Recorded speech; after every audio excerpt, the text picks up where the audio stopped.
Sam Ellard with us. Right, what we got, Sam? Yeah, it's as you'd imagine. Last night's football, and a bit more on last night's football. Out and out misery is the headline on the back of the Mirror all over for English clubs as Man City and Arsenal slump. We got real agony as the headline on the back of the Mail. Back of the Express, they go with City pay penalty, and also the same headline, same paper, sorry. The headline for Arsenal is gloomy Gunners. But I want to just briefly read you the start of Jason Burt's piece at the Allianz Arena on the Arsenal game last night. He says, "That sound you hear is Arsenal's season crumbling. They frustratingly exited the Champions League to Bayern Munich, and while that may not sound like a collapse, given the pedigree of opponent, this was a quarter-final tie that was theirs for the taking. And with their Premier League title challenge faltering after Sunday's defeat to Villa, Mikel Arteta and his players are facing a week in which they will stand accused of not being up for the challenge and how that will hurt them."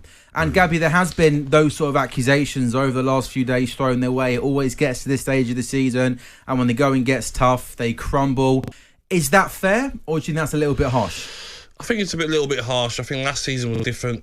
Being so far ahead of Man City, then that was a crumble. But this season, look, they're only 2 points off the top. Man City have still got tough games as well. They've still got to go to their bogey team, Spurs away, Manchester City. So I wouldn't say it's crumbled, but last night they lacked that experience in the Champions League. They didn't look like they went into that game believing that they could qualify for next round. Do you know the interesting thing as well? We shouldn't forget. Look, the pedigree of Real Madrid, the pedigree of Bayern Munich, we understand, fantastic.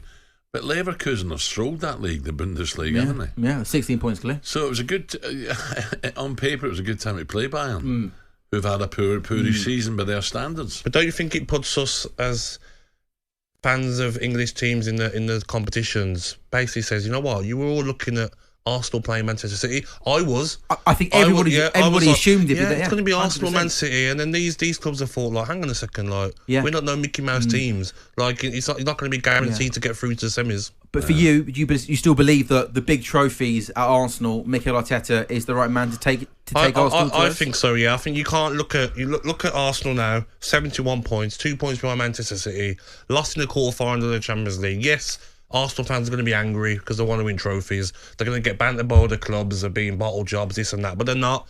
And they'll learn from this next season. Hopefully, they go out and buy the striker that they need. City with a better side. Let's 100%. Let's not kid ourselves with I just like to see them get them in the box a bit, and I just like to see them more clinical. De Bruyne, as I said, had a great chance.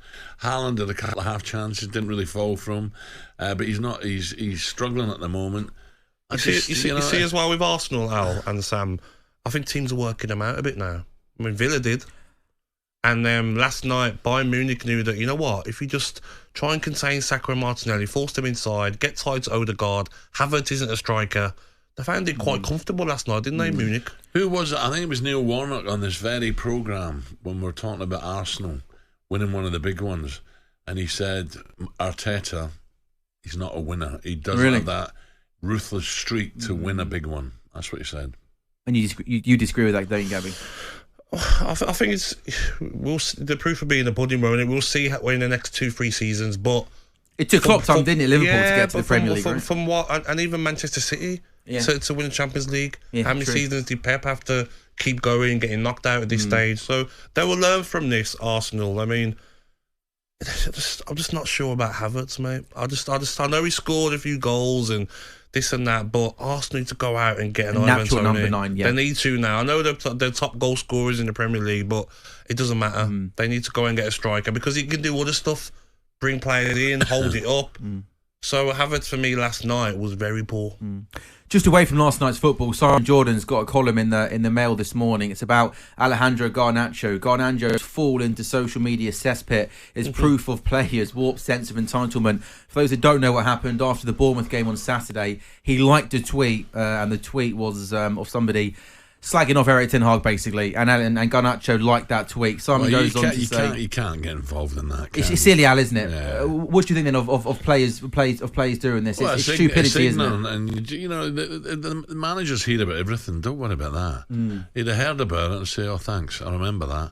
What's the point? What do you gain from that? You see, the problem though is that that'll never happen at Liverpool. It'll never happen at Villa. It'll never happen at Arsenal. City. I mean, it wouldn't happen at City. But Manchester United, some of the players don't respect the manager. That's what it is. You think this is more down to the manager's lack of kind of leadership and respect he's got for the players? Yeah, I think the players don't respect him. You know, you've seen so many of the players act up, and for him to like that tweet, no one's doing that. Like last night, an Arsenal player got brought off. You couldn't imagine it, could you? Impossible. You imagine Klopp. Yeah. I think Klopp would chase you around the training ground. But Gabby, it's not going to happen. You say about the manager, and that might be true, but as a professional footballer... Oh, he shouldn't do it. it. You not have some responsibility. It's disrespectful, isn't it? It's stupid from him, disrespectful, and he's lucky that, like, I thought he's one of their stars. Gabby. I thought they had teams. Yeah. I'd blame my team if I was him. I'd blame my team if I was him. Yeah. Push it around someone else. If that was Fergie, what would happen? Do you know what I mean? Like at Manchester United, like you'd be in big trouble. Son, have a little break. How do you fancy Tenerife this time of the year? Have a little break. Then when you come back, pack your bags. I do get it though from his point, because he's probably thinking, Garnacho, hang on a second. Marcus Rashford went and had a party in Ireland, come back and you didn't drop him. I missed a couple of runners, but I've been one of our best players this season, and you took me off and come for me a bit after the game. Yeah. But you're a young player. Pipe down a bit. And like, don't do things like that. It's just come to my head now. Were you at Villa at the time? When was it Jolien Lescott? He was out and about, and he put up a tweet. He's supposed to be injured, and he was in the shopping centre when Villa were playing a game of football, and he put out a tweet, and he blamed it on something like it happened in his pocket. I think that was true. Was that genuinely true? Yeah, really? I spoke to a few lads about that, and that was. Was it Lescott? Yeah, that was true though. All right, fair enough. Because he had a car company. That was his last photo in his phone. So like. Accidentally happened, but the liking of a tweet. It's different. If I'm him, blame it on my T-mail. Yeah. On AM, on DAB, via the talkSPORT app, and on your smart speaker. talkSPORT.